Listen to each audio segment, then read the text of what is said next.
गैर मुस्लिम के हवाले से आपको सुना रहा हूँ, गैर मुस्लिम और मुसलमान, हिंदू और मुसलमान के हवाले से आपको सुना रहा हूँ। ये आखिरी पैगाम, हालात हाजरा को सामने रखिए, हिंदू और मुसलमान का पैगाम आप सुनिए। हिंदू अपने मजहब का बहुत पक्का होता है, हमें इससे बहस नहीं है कि उसका मजहब क्या है, सही है या गलत, हमारे यहाँ गलत ही है, इससे बहस नहीं है, लेकिन वो अपने मजहब का बहुत पक्का होता है। हम हमारा मजहब सच्चा, लेकिन हम मजहब के सच्चे नहीं होते हैं, कच्चे होते हैं। ध्यान दीजिएगा, इस नमूने को बहुत तेजी के साथ निकालो। सीने के बल जा रहा है, सोमनाथ जा रहा है, सीने के बल जा रहा है, पैर है, पैर से नहीं चल रहा। गैर मुस्लिम है, पैर मौजूद है, पैर से नहीं चल रहा, सीने के बल जा रहा है। उससे पूछा कि भाई तुम्हारे पैर मौजूद हैं, सीने के बल क्यों चल रहे हो? कहा उस मूर्ति को जब से जान दिया है, सीने के बल चल करके आता हूँ, पैर से चल करके। मजहब का कितना पक्का होता। एक ब्राह्मण था, सारी जायदाद चली गई, गरीब हो गया, भीख का कटोरा हाथ में आ गया। उसका दोस्त मिला, किस हाल में? कहा बहुत अच्छा। झूठ बोलते हो, तुम्हारी तो सब कुछ खत्म हो गया। कहा सब कुछ खत्म हो गया, हमारा धर्म अभी बाकी है। मजहब का कितना पक्का होता है। तीसरी मिसाल, बादशाह भेष बदल करके जोगी आश्रम में पहुंच रहा, जहां जोगी लोग खाना बांट रहे थे, तो बादशाह भी लाइन में लग गया। अब जोगी को पता नहीं कि ये बादशाह है या भिखारी है, क्या है, सोचा कि मुसाफिर है। कहा कि आपको लाइन में लगने की जरूरत नहीं है, आप सामने आकर के खाना ले लीजिए। सबको एक रोटी मिल रही है, बादशाह को 2 रोटी मिल रही है। बादशाह ने हैरत से पूछा कि मुझे 2 रोटी क्यों दे रहे हो? कहा कि एक रोटी तो इसलिए दिया कि आप इंसान हो, भूखे हो, दूसरी रोटी इसलिए दिया कि आप मेहमान हो, पहली बार। दूसरी मिसाल ला रहा हूं, बहुत ध्यान से सुनिए। मुसलमानों का गैर मुस्लिम के बारे में क्या ख्याल है, कि मैं आपको बताने के लिए जा रहा हूं। हजरत थानवी रहमतुल्लाह अलैह लिखते हैं, मैं हर हिंदू से अपने को बदतर समझता हूं, कमतर समझता हूं। हर गैर मुस्लिम से मैं अपने आप को कमतर समझता हूं। तो उनसे पूछा गया, आप तो ईमान वाले हैं, वो तो ईमान वाला नहीं, आप अपने को कमतर समझ रहे हैं, उसको बेहतर समझ रहे हैं। तो कहा कि क्या पता उनको कभी कलमे की तौफीक हो जाए, वो हमसे आगे बढ़ जाए और हम कलमे से महरूम हो जाए, वो तो जन्नत में जाए, हम जहन्नम में जाए। दूसरा नमूना है, ध्यान से सुनिएगा। गैर मुस्लिम का जनाजा उठ रहा है, कुछ लोग जबान से पढ़ते हैं फी नारी जहन्नम, गलत गलत गलत गलत गलत। हजरत थानवी लिखते हैं इसकी कोई असल नहीं, गलत गलत गलत गलत गलत। गैर मुस्लिम का जनाजा जा रहा है और हम पढ़ रहे हैं फी नारी जहन्नम, गलत है, इसकी कोई असल नहीं है। हमें क्या मालूम कि कौन ईमान पर मर रहा है, कौन कुफ्र पर मर रहा है, गलत गलत गलत गलत गलत। तीसरा नमूना ला रहा हूं, बहुत ध्यान से सुनिएगा। एक किताब है, उसका नाम है 1000 साल पहले, मौलाना मनाजिर हसन गिलानी रहमतुल्लाह अलैह की किताब है। उस किताब में उन्होंने रामायण के हवाले से लिखा है कि लक्ष्मण जी से पूछा जा रहा कि आपने सीता का चेहरा देखा? सीता जी आपकी भाभी होती, आपने चेहरा देखा? तो उन्होंने कहा चेहरा देखने की बात तो दूर की है, वो तो पर्दे में रहती है, मैंने चलते हुए मैंने उनके पैर और तलवे को देखा, इससे ज्यादा कुछ नहीं देखा। तीसरा हवाला लेकर के आ रहा हूँ, आखिरी हवाला लेकर के आ रहा हूँ, ध्यान से सुनिए। एक किताब है, उसका नाम है हिंदुइज्म, उसकी 4थी जिल्द में ये बहस आती है। मौलाना अब्दुल हमीद नौमानी दामत बरकातुहू ने इस किताब को लिखा है। उस किताब में ये बहस आती है कि एक मुसलमान ने ख्वाब देखा कि जंगल है, आग जल रही है, जंगल है, आग जल रही है, उस आग में कृष्ण जी हैं और उस आग के किनारे राम जी खड़े। मिर्जा मजहर जाने जाना रहमतुल्लाह अलैह से ये ख्वाब पूछा जा रहा है। मिर्जा मजहर जाने जाना रहमतुल्लाह अलैह से पूछा जा रहा है। तो मिर्जा मजहर जाने जाना रहमतुल्लाह अलैह ने ख्वाब का मतलब बताया कि वो जहन्नम की आग नहीं है, वो इश्क और मोहब्बत की आग है, कोई अंदर है, कोई बाहर है। काम करुद और लोभ कमारा जगत न आया रास, जब जब राम ने जन्म लिया तब तब पाया बनवास। राम हर एक युग में आए पर कौन उन्हें पहचाना, राम की पूजा की जगने पर राम का अर्थ न जाना। तकते तकते बूढ़े हो गए धरती और आकाश, जब जब राम ने जन्म लिया तब तब पाया बनवास। छोड़ के अपने महल तो महले जंगल जंगल फिरना, औरों के सुख चैन की खातिर हर संकट में घिरना। है यही राम के लेकी की रेखा, आ गया अब विश्वास। जब जब राम ने जन्म लिया तब तब पाया वनवास। ध्यान दीजिएगा, गैर मुस्लिमों ने मुसलमानों के बारे में क्या कहा, इस मुताले को जरा हिफाजत से रखिएगा, उम्र भर काम आएगा। एक गवर्नर थे यूपी के, उनका नाम था के एम मुंशी। उन्होंने नबी सल्लल्लाहु अलैहि वसल्लम के बारे में एक जुमला कहा, इस्लाम के बारे में एक जुमला कहा। दो जुमले को सुनाता हूं, नमूने को खत्म कर दूं। उन्होंने कहा कि नबी सल्लल्लाहु अलैहि वसल्लम पर उंगली उठाने की बात तो दूर की है, इतनी बड़ी हस्ती थी कि उन पर उंगली रखने की गुंजाइश नहीं। दूसरा जुमला कहा, जो दीन इस्लाम नबी लेकर के आए, उसी दीन इस्लाम को देख करके हमने मुल्क का कानून बनाया ताकि सबको बराबर हक मिले, किसी के साथ नाइंसाफी ना हो। दूसरा नमूना ला रहा हूं, ध्यान से सुनिएगा। महात्मा गांधी जी ने तमाम वजीरों को बुलाया, कहा कि अगर तुम हुकूमत करना चाहते हो, कामयाब हुकूमत करना चाहते हो तो कैसे करोगे, मैं प्लान बता रहा हूं। उमर की तरह हुकूमत करो, अबू बकर की तरह हुकूमत करो, हुक्मरान अलग है, दुर्वेश अलग है। तीसरा नमूना ला रहा हूं, ध्यान से सुनिएगा। एक कबीर दास गुजरे, उन्होंने दोहे में नबी सल्लल्लाहु अलैहि वसल्लम की शान को लिखा कि किसी का नाम रहीम हो, किसी का नाम राम हो, कोई अपने नाम के आगे मोहम्मद लिखे या न लिखे, अल्लाह ने दोनों नाम के अंदर मोहम्मद को छुपा दिया। किसी के भी नाम का आदत आप निकालिए, उसको 4 से गुना कर दीजिए, उसको 2 से जोड़िए, 5 से गुना कीजिए, 20 से भागा लगाइए, जो बाकी बच जाए उसको 9 से गुना कीजिए, 2 से जोड़ दीजिए, 92 का आदत निकलता है। और यही मोहम्मद का आदत है। चाहे राम हो चाहे रहीम हो, अपने नाम के आगे मोहम्मद लिखे या नहीं लिखे, अल्लाह ने दोनों नाम के अंदर मोहम्मद को छुपा दिया।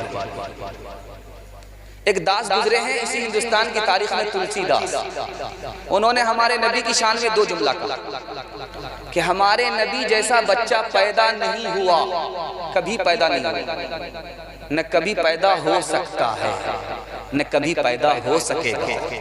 अदद निकालो हर चीज के, चौगुन कर लो भाई, 2 मिलाकर 5 गुन कर लो, फिर 20 का भाग लगाए, 20 का भाग लगाए, बाकी बचे को 9 गुन कर लो, फिर 2 में और मिलाए। कहत कबीरा सुन भाई साधो, नाम मोहम्मद के आए, नाम मोहम्मद के आए, तब तक सुंदर मादी को यहाँ बिना मोहम्मद पार नहाया, बिना मोहम्मद पार नहाया। हर सुंदर निर्माण न होवी, तुलसी वचन सतिया सच होवी, तुलसी वचन सतिया सच होवी। ध्यान दीजिएगा, आखिरी नमूना ला रहा हूं। मुसलमानों से गैर मुस्लिम से दुश्मनी 3 वजह की है। 3 वजह से मुसलमानों से गैर मुस्लिम की दुश्मनी होती है, और मुसलमान की गैर मुस्लिम से, गैर मुस्लिम की मुसलमान से दुश्मनी होती है। ध्यान दीजिएगा, 3 वजह, और ये अंग्रेज ने पैदा किया। मुसलमान में और गैर मुस्लिम में दुश्मनी 3 वजह से होती है। पहली वजह, हिंदू और कौम है, मुसलमान और कौम है, इस वजह से दुश्मनी होती है। जबकि ये पता होना चाहिए दोनों आदम और हव्वा की औलाद, दोनों इंसान। पहली वजह जो दुश्मनी की वजह है वो यही है कि दिमाग में बिठाया अंग्रेज ने, ये अलग कौम है, वो अलग कौम है। कौम तारुफ के लिए है, तारीफ के लिए नहीं। ये बैठा दिया, अंग्रेज बैठा करके गया। जानते कब आया था अंग्रेज? 1600 ईस्वी में आया और गया 1947 में। 350 साल उसने यही बैठाया कि हिंदू अलग कौम है, मुसलमान अलग कौम, जबकि दोनों आदम और हव्वा की औलाद है। ये उसका भाई, वो इसका भाई। दुश्मनी की दूसरी वजह, हिंदू से मुसलमान की दुश्मनी, मुसलमान से हिंदू की दुश्मनी की दूसरी वजह बता।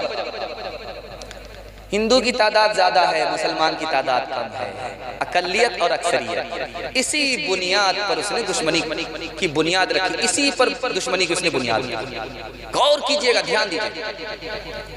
गैर मुस्लिम से कहा कि तुम्हारी तादाद ज्यादा, मुसलमानों से कहा तुम्हारी तादाद कम है, जिसकी तादाद ज्यादा होगी उसको हुकूमत करने का हक है, और जिसकी तादाद कम है उसको हुकूमत करने का हक नहीं है, जबकि गलत। इस हिंदुस्तान में पढ़े लिखे कम है, जाहिल ज्यादा। बंदर की तादाद ज्यादा होती है, शेर की तादाद कम है। चांद पूरे आसमान में अकेला है, लाखों सितारों पर हुकूमत कर रहा है। झूठ बोला और उसने इसी झूठ पर दुश्मनी की बुनियाद पर कि इसकी तादाद कम उसकी तादाद ज्यादा। तीसरी बुनियादी वजह बता रहा हूं, हिंदू मुसलमान से दुश्मनी की तीसरी वजह बता रहा हूं। तीसरी वजह क्या है? मुसलमान से कहा कि तुम्हारी जबान उर्दू है, हिंदू से कहा तुम्हारी जबान हिंदी है, जबकि दोनों जबान अल्लाह की पैदा की हुई है और ये अल्लाह की निशानी है। उसने हिंदी को पैदा किया, ये अल्लाह की निशानी है, उसने उर्दू को पैदा किया, और दोनों जबान इल्म है। इल्म मुसलमानों की खोई भी दौलत है, जहां भी मिल जाए वहां से हासिल करें। आगे आगे बहना आई, पीछे पीछे भैया, दांत निकाले बाबा आए, दांत निकाले बाबा आए, बुरका ओढ़े मैया, बुरका ओढ़े मैया। वो कौन सी खेती है? आगे आगे बहन आती है, पीछे पीछे भाई आता है, दांत निकाल करके बाप आता है, बुरका ओढ़ करके माँ आती है। वो कौन सी खेती है? दिमाग पर जोर डालिए। दूसरी पहेली आपके सामने आ रही है। अग्नि कुंड में घिर गया, जल में किया निकास, अग्नि कुंड में घिर गया, जल में किया निकास, पर्दे पर्दे आओ ना अपने पिया के पास, अपने पिया के पास। वो कौन सी जगह है जहां धुएं को आग घेरती है? आग को धुआं घेरता है और बीच में से पानी और धुआं, आग के बीच से धुआं पास हो जाता है। वो कौन सी जगह होगा? ये दूसरी पहेली है। तीसरी और आखिरी पहेली बता रहा हूं। एक नार वो ओखद खाए, जिस पर थूके वो मर जाए, उसका पिया जब छाती लाए, अंधा नहीं तो काना हो जाए। कहाँ होता है? वो कौन सी चीज है जो किसी पर थूका वो आदमी मर गया, सीने से लगाया आदमी अंधा और काना हो गया? वो कौन सी चीज है? तीन पहेली बता रहा हूं, इस पैगाम को खत्म कर रहा हूं। आगे आगे बहन आती है, पीछे पीछे भाई, दांत निकाल करके बाप आता है, बुरका ओढ़ करके माँ। ये मकई की खेती है, झंडा है, पोचा है, दाना आता है, पोचे पर पोचा है, बुरका उड़ करके मार रही है, दांत निकाल करके बाप आ रहा, आगे आगे बहन, पीछे पीछे बहन। ये है जबान की खूबसूरती। लेकिन इस मीठी जबान को अंग्रेज ने तकसीम कर दिया। हिंदुओं से कहा कि ये तुम्हारी जबान है, और मुसलमानों से कहा कि तुम्हारी जबान उर्दू है। और इस पहेली का पेश करने वाला कौन है? मुसलमान है, अमीर खुसरू। दुआ कीजिए अल्लाह उनकी कब्र को नूर से भर। इल्म हासिल करने की चीज है, बांटने की चीज नहीं है। अगर हम बांट देंगे ये उसकी चीज है, ये हमारी चीज है, तो हम उससे महरूम हो जाएंगे। दूसरी पहेली थी आपके सामने आई कि वो कौन सी जगह है जहां धुआं को आग घेरती है, पानी घेरता है, बीच में से धुआं पास हो जाता है। वो हुक्के में होता है, हुक्के में gutter gutter gutter gutter gutter gutter, वहां पानी भी है, धुआं भी है, गटर गटर गटर गटर, पानी और धुआं, आग के बीच से धुआं पास हो। जबान की खूबसूरती को देखिए, बलागत को देखिए। पहेली में सवाल पूछा जा रहा है, पहेली में जवाब दिया जा रहा है। तीसरी पहेली थी कि वो कौन सी चीज है कि थूका जाए तो आदमी मर जाए, सीने से लगाया जाए आदमी अंधा या काना हो जाए। ये रिवाल्वर की गोली होती है, जब चलती है तो आदमी मर जाता है, और जब निशाना लेने के लिए सीने से लगाया तो एक आंख अगर बंद हो गई तो आदमी काना हो गया, अगर दोनों आंख बंद हो गई तो आदमी अंधा हो गया। आखिरी मिसाल है, इस पर पैगाम को खत्म कर रहा हूं। आप भी सोचेंगे आखिरी आखिरी करके हम लोगों का जनाजा ही उठा देते, बस आखिरी मिसाल दे रहा हूं, पैगाम को खत्म कर रहा हूं। चार औरत कुएं से पानी भर रही थी, अमीर खुसरू पास कर रहे थे। चारों औरत से कहा कि बेटी पानी पिला दो, प्यास लगी। कहा आप शायर आदमी है, फ्री में आपको पानी नहीं पिला। शेर पहले सुनाइए। अमीर खुसरू ने कहा कि आप फरमाइश बताओ। एक लड़की ने कहा कि मेरी माँ खीर पकाती है, मैं बड़े प्यार से खाती हूँ। खीर पर मिश्रा कह दीजिए। दूसरी लड़की ने कहा कि मेरी माँ चरखा चलाती है, कपड़ा बुनती है, चरखा पर मिश्रा कह दीजिए। तीसरी लड़की ने कहा कि मेरा बाप ढोल बजा करके घर चलाता है, ढोल पर मिश्रा कह दीजिए। चौथी लड़की ने कहा कि मेरे घर में कुत्ता है, रात भर जागता, घर की हिफाजत करता है, कुत्ते पर मिश्रा कह दीजिए। हिंदी दोहा, हिंदी जबान में शायरी अमीर खुसरू ने पेश की है। 2 दोहे में चारों औरत की फरमाइश को जमा कर दिया। जबान की खूबसूरती देखिए, 4 फरमाइश को 2 मिसरे में अमीर खुसरू ने जमा किया और हिंदी शायरी में जमा किया। नमूना आप लोग सुनने के लिए मुकम्मल तैयार है? हाथ उठाइए इंशाअल्लाह। खीर पकाई जतन से चरखा दिया जलाए, खीर पकाई जतन से चरखा दिया जलाए, आया कुत्ता खा गया बैठ के ढोल बजा, ला पानी पिला। मुसलमान का गैर मुस्लिम से 3 रिश्ता है, तीनों रिश्ते को बताता हूँ, पैगाम को ही खत्म कर रहा हूँ। मुसलमान मुसलमान का भाई है, मुसलमान गैर मुस्लिम का पड़ोसी है, गैर मुस्लिम मुसलमान का पड़ोसी है।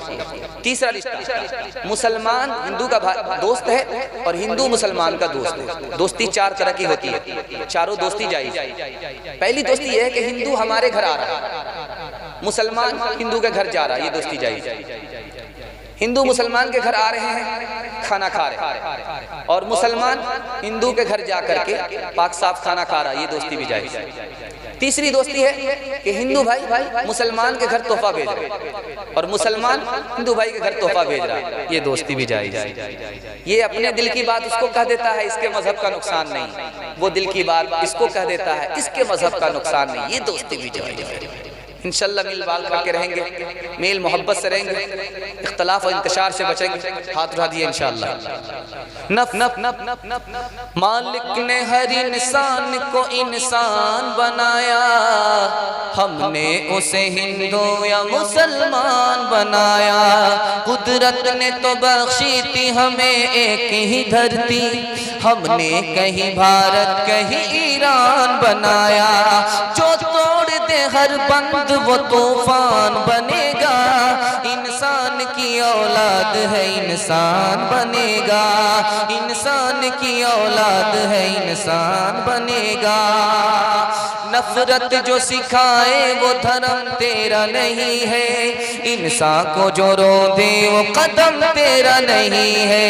कुरान न हो जिसमें वो मंदिर नहीं तेरा, गीता न हो जिसमें वो हरम तेरा नहीं है। तू अमन का और सुलह का अरमान बनेगा, इंसान की औलाद है इंसान बनेगा।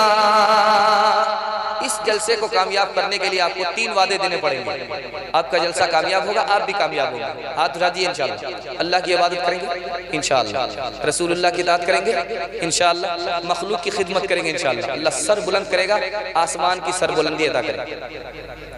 और 3 काम छोड़ दीजिए, वादा कीजिए आपको कभी भी आफत नहीं आएगी, झाड़ फूक की भी आपको जरूरत नहीं होगी, कभी भी आफत नहीं आएगी। आफत जो आती है 3 वजह से आती है, गुनाह, गलत माहौल, गलत रोजी।